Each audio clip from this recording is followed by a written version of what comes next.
फेंको ना। नहीं, आप चाहते थे ना कि मैं आपकी स्कूल की नौकरी करूं, लेकिन मेरी एक शर्त है। मंजूर। मुझे 1.5 लाख रुपए चाहिए। ये क्या है दीदी? बोल के तो देख। इतने सारे रुपए? जिस दोस्त ने तुम्हारी मुश्ताक से बात करवाई थी वो कहाँ रहती है? आप उसको जो देना चाहते हैं, जेवर, पैसा, धन दौलत दे दीजिए, लेकिन मत जाइए। फिर तू बहुत अकेली पड़ गई है, तू जल्दी से यहाँ आ जा। हमारा घर टूट रहा है सफीना। आसिफ को देखा है?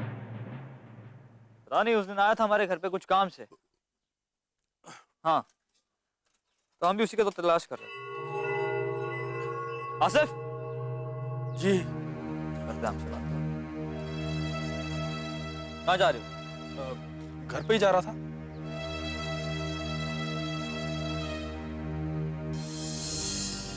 ये क्या है? हमारे दुकान के लिए 50,000 रुपए। अच्छा। जगह देख ली है? हाँ हाँ, जगह तो मैंने देख ली है, उसकी चिंता आप मत करिए। और मशीन और बाकी का सामान कहाँ से मंगा रहे? वो भी आ जाएगा, वो भी आ जाएगा। बस अब कब आएगा?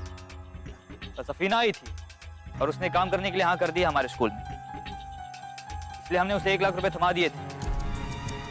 और ये रहे बाकी के 50,000 रुपए।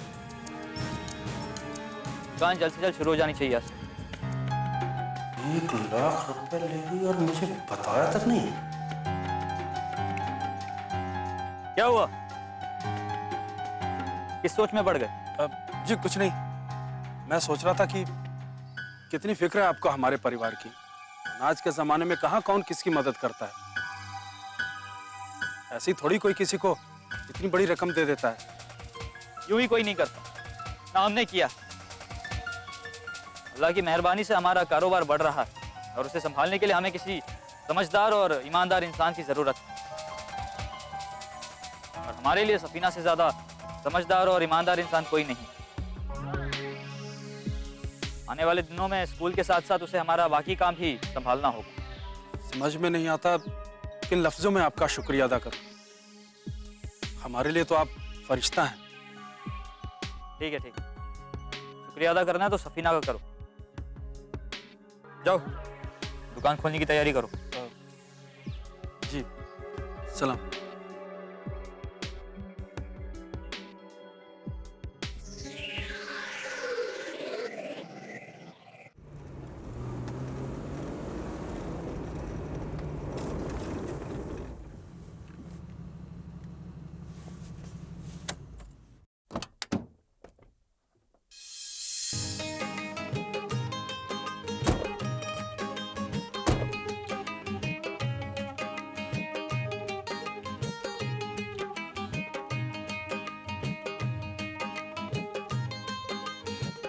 आदाब।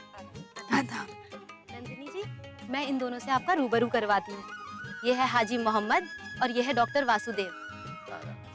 और ये है नंदिनी स्वराज, हक है हमारा नाम का एक एनजीओ चलाती है। और ये है मेरी कलीग नसरी। आदाब। खुशामदीद बेटा, खुशामदीद। क्या करता है आपका एनजीओ? जी हमारा काम है केंद्र सरकार की सुविधाओं को गांव में लागू करवाना। जिन लोगों का हक मारा जाता है पंचायतों या अधिकारियों द्वारा, हम उनसे लड़ते हैं और लोगों को उनका हक दिलवाते हैं। और ऐसी कई योजनाएं जो लोगों को पता भी नहीं है, हम उनके बारे में लोगों को बताते हैं। केंद्र सरकार करोड़ों रुपया खर्च कर रही है, लेकिन वो पैसा लोगों तक पहुंच ही नहीं रहा है। हम उनके लिए लड़ते हैं और पूरे राज्य में ऐसी कई जगहों पे हमारे एनजीओ के लोग काम भी कर रहे हैं। हाजी चाचा, आपको नहीं मालूम कि गांव की कई लड़कियों को सिलाई सेंटर भेजने में नंदिनी जी का ही हाथ है। आप रहती कहाँ हैं? इनका एक पैर राजधानी में तो दूसरा गांव में टिका होता है। अच्छा चाचा जान, अब हम सब चलते हैं। अच्छा इजाजत बेटा, दी। खुश रहिए, खुश रहिए।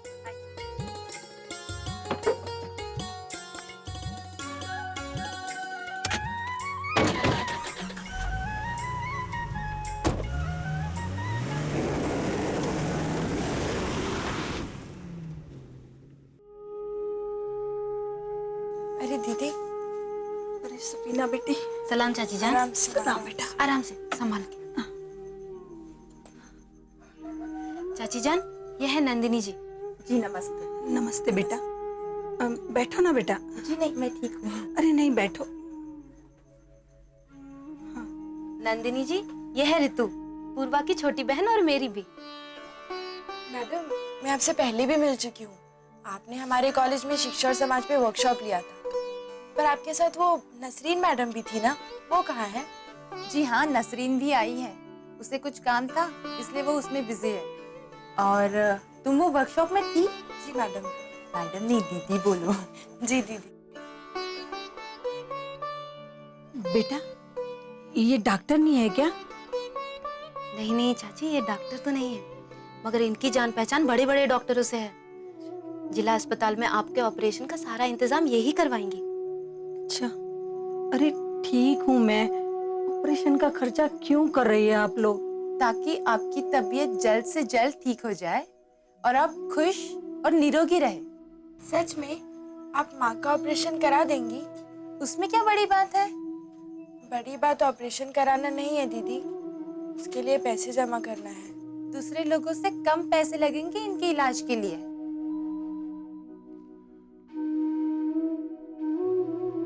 क्योंकि ये विधवा है, कमाई का कोई जरिया भी नहीं है, और हॉस्पिटल में ऐसे मरीजों के लिए ऑपरेशन पे बहुत कंसेशन भी मिलता है।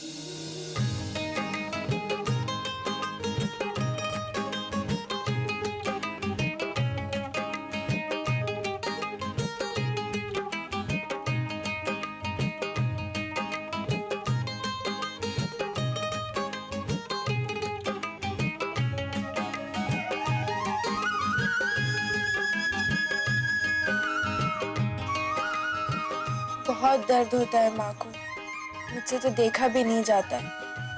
आप तो देवी बन के आई है हमारे लिए दीदी। ऋतु, तू चिंता मत कर, चाची को ऑपरेशन ठीक से हो जाएगा।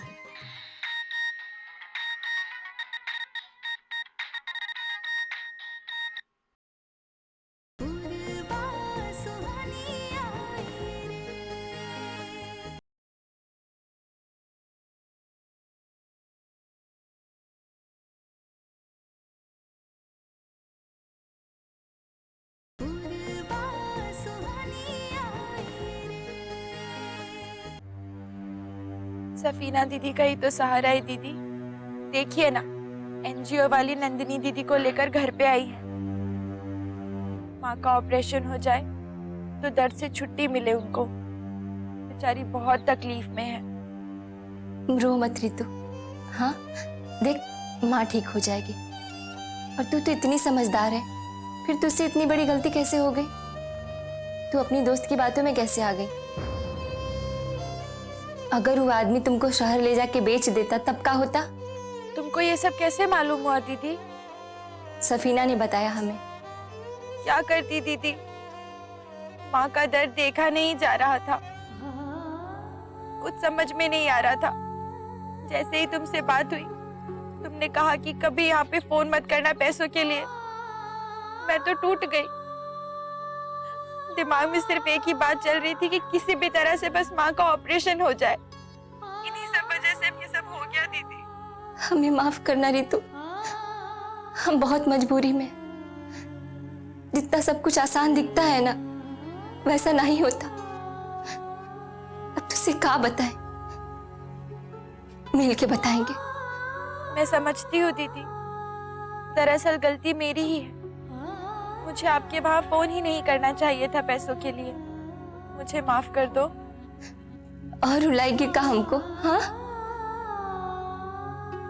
सफीना दीदी तो जैसे देवी के रूप में आई हैं दीदी। पता नहीं कहाँ से इतने सारे पैसे लेके आई वो। सफीना तो खुद ही इतनी परेशान रहती है, लेकिन फिर भी सबका कितना ख्याल रखती है। सच में दीदी, आपकी बहुत अच्छी दोस्त है वो। अच्छा सुन, अपना और माँ का ख्याल रखना, ठीक है?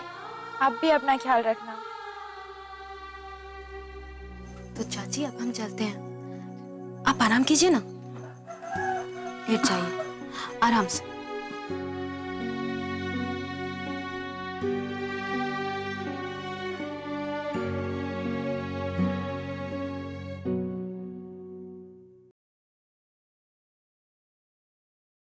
ऋतु, चाची को शायद बड़े ऑपरेशन की जरूरत ना पड़े। आपको कैसे पता? नंदिनी जी ने कल डॉक्टर से फोन पे बात किया था, उन्होंने हमें कल मिलने बुलाया है। तो कल हम भी चलेंगे ना आपके साथ? आप लोगों को तकलीफ करने की जरूरत नहीं है। हमारा एनजीओ एम्बुलेंस का इंतजाम कर देगा। साथ में एक नर्स भी रहेंगी और मैं खुद भी जाऊंगी वहाँ पे। आपको धन्यवाद कहने के लिए मेरे पास शब्द नहीं है दीदी। It's all right. Nandini ji, आप पैसों की चिंता मत करिएगा, लाख रुपए तक इंतजाम हो गया है। इतने पैसों का कैसे इंतजाम किया? नंदिनी जी, आपसे क्या छुपाना, इतने पैसों का बड़ी मुश्किल से इंतजाम कर पाए हैं हम, और जल्द ही वापस भी लौटाना है। सफीना, जो केस मुझे लग रहा है अगर वो निकलता है तो ज्यादा खर्चा भी नहीं आएगा। हमें अभी चलना चाहिए। हाँ, चलते हैं। आप चाहें तो यहाँ रुक सकती हैं दीदी।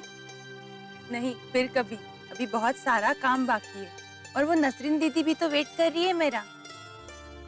चलो अब चलते हैं।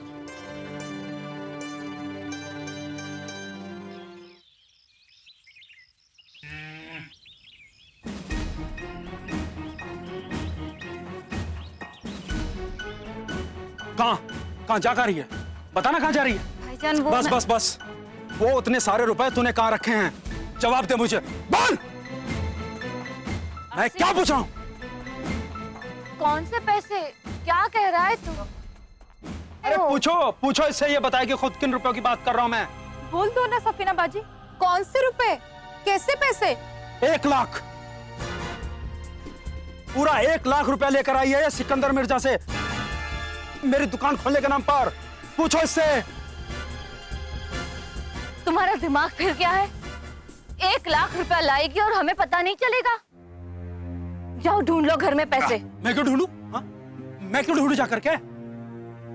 ये बताएगी? बोला, जबान क्यों बंद है तेरी? इसीलिए कि आपके झूठे इल्जाम ने इसको चोट पहुंचाई है। वाह, इसको चोट पहुंचती है। अरे भूत बन के क्यों खड़ी है? बोला, जवाब दे। अच्छा एक बात बता तू, सिकंदर मिर्जा से 1 लाख रुपए लाई है कि नहीं? वो भी मेरी दुकान खोलने के नाम पर। बोला।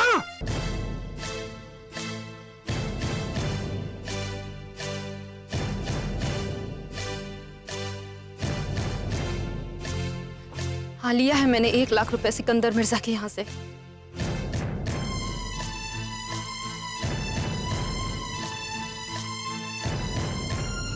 ला चल, वो 1 लाख रुपए निकाल करके मुझे दे। ला।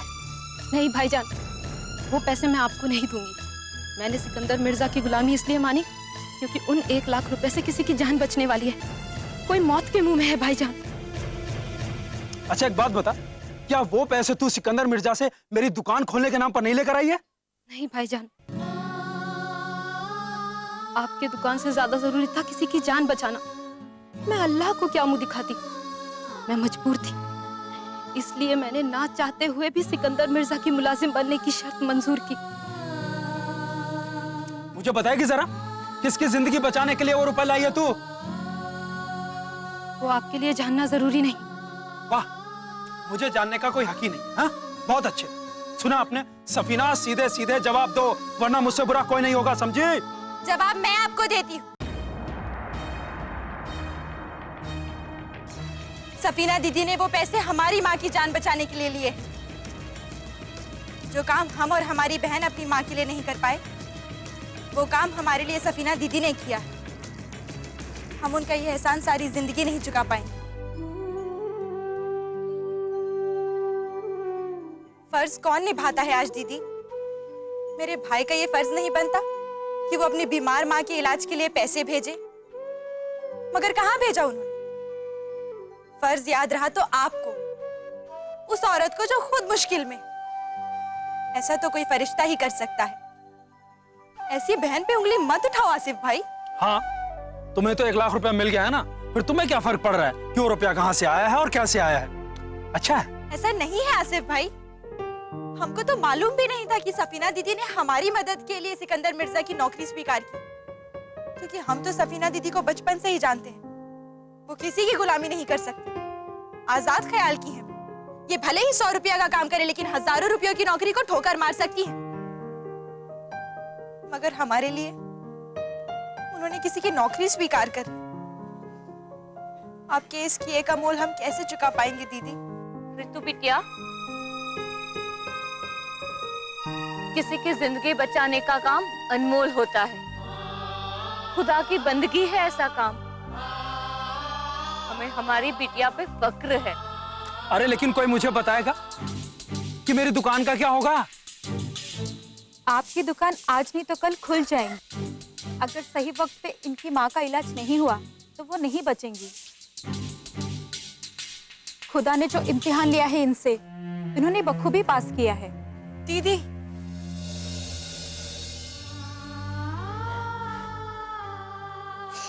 यही नहीं, अगर सफीना दीदी आज यहाँ नहीं होती तो हम किसी को मुंह दिखाने के लायक भी नहीं होते। पैसों के लिए लड़की बेचने वाले एक आदमी के झांसे में आ गए थे हम। वो तो भला हो सफीना दीदी का, जिन्होंने ऐन वक्त पर आके हमें बचा लिया, नहीं तो हम कहीं के नहीं रहते। सफीना दी, आप फिक्र मत करो, सिकंदर मिर्जा को उसके पैसे हम जल्द से जल्द वापस करेंगे। मगर तू कैसे? सरकारी योजना के बारे में मुझे पता चला है, जिसमें हम सारी औरतें मिलकर एक साथ काम शुरू कर सकती हैं। ऐसी कौन सी योजना है? चलो मैं बताती हूँ।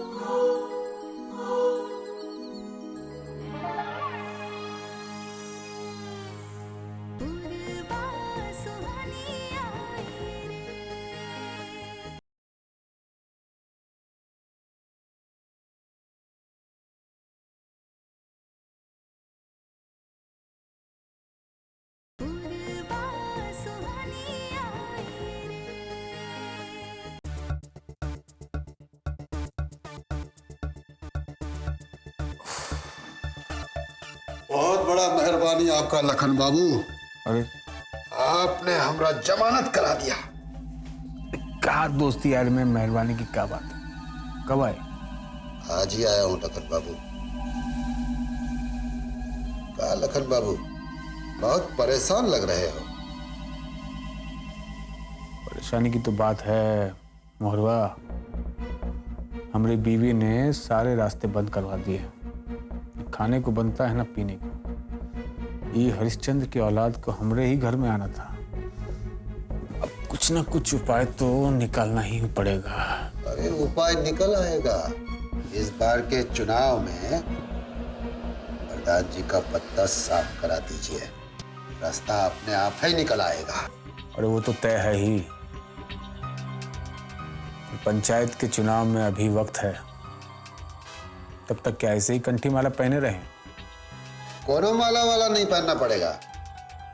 एक तो उपाय है हमारे पास। का? अगर प्रधान जी से सारा अधिकार छीन लिया जाए, कैसा रहेगा? हम क्या सीएम हैं या पीएम हैं? काहे बेवकूफ जैसे बात करते हो? ये है, बस ये है। क्या कहते हैं अंग्रेजी में, प्रॉब्लम है आपके साथ। पूरा बातें नहीं सुनते हैं। अरे हम लोग छीनेंगे उसका अधिकार, समझे?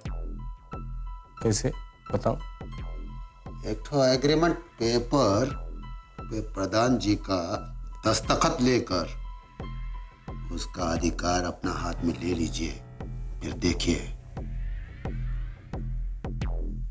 बारे मोहरवा, का दिमाग पाया तूने? लगता है एक से एक महारथियों से मुलाकात हुई है जेल में।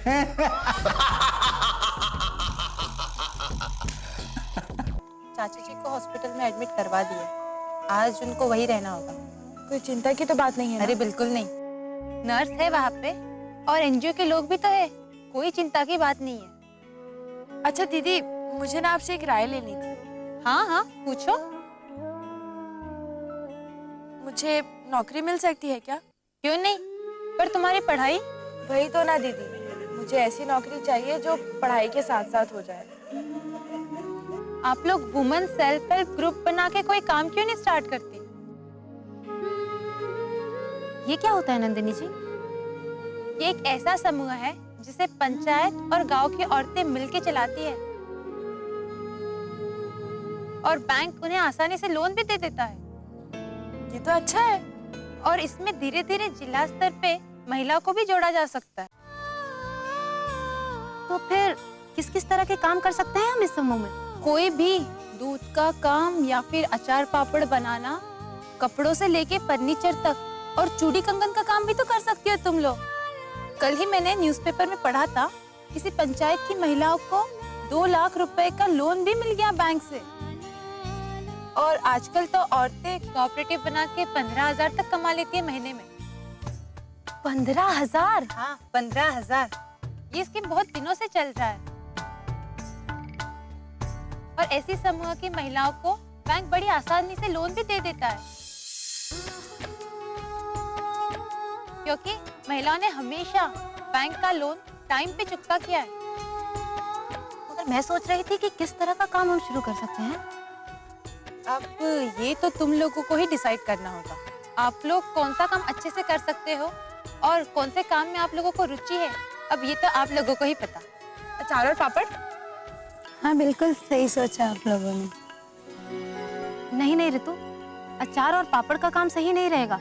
उसके लिए धूप की जरूरत होती है और बारिश के दिनों में हमें बहुत मुश्किल हो जाएगी। इसलिए कोई ऐसा रोजगार ढूंढना पड़ेगा जिसमें किसी भी मौसम में कोई तकलीफ ना हो। हाँ, ये बात भी सही है, मगर ऐसा कौन सा काम हो सकता है? दूध का काम कैसा रहेगा? Good idea. मैं सोच रही थी इस इलाके में एक भी डेयरी फार्म नहीं है, तो अगर हम आसपास के गांव से दूध इकट्ठा करके अगर पूरे जिले में भिजवा सके तो। बिल्कुल, ये बहुत अच्छा सोचा तुमने। मगर ये लोन कैसे मिलता है नंदिनी जी? देखो, पहले तो तुम्हें खुद की जमा पूंजी से ही स्टार्ट करना होगा, और बाद में बैंक में तुम लोन के लिए अप्लाई भी कर सकती हो। क्या हुआ? कुछ नहीं, मैं सोच रही थी कि पैसों का इंतजाम कैसे होगा। देखो, दूध हर रोज पैसे देके खरीदने की तो जरूरत नहीं है। महीना पूरा होने तो फिर लोगों को उनके पैसे दे देना। तबेले से फ्रेश दूध मंगवाओ और कम मुनाफे में जाके उसे शहर में बेचो। अभी जितने हैं उसी से स्टार्ट करो, और जब मांग बढ़ जाएगी तब तक तो शायद अपने बैंक से लोन भी आ जाएगा। या अल्लाह। तो कल से ही तुम गांव की औरतों को मिलना शुरू कर दो। जो भी महिला इस समूह में शामिल होना चाहती है, हमें उन्हें एक कार्ड देना होगा जिन पे उनका नाम, पता और सदस्य संख्या भी लिखी होगी। तो कल से तुम दोनों ये काम करना शुरू कर दो। समझो, कल से इस काम की पूरी जिम्मेवारी मुझ पे।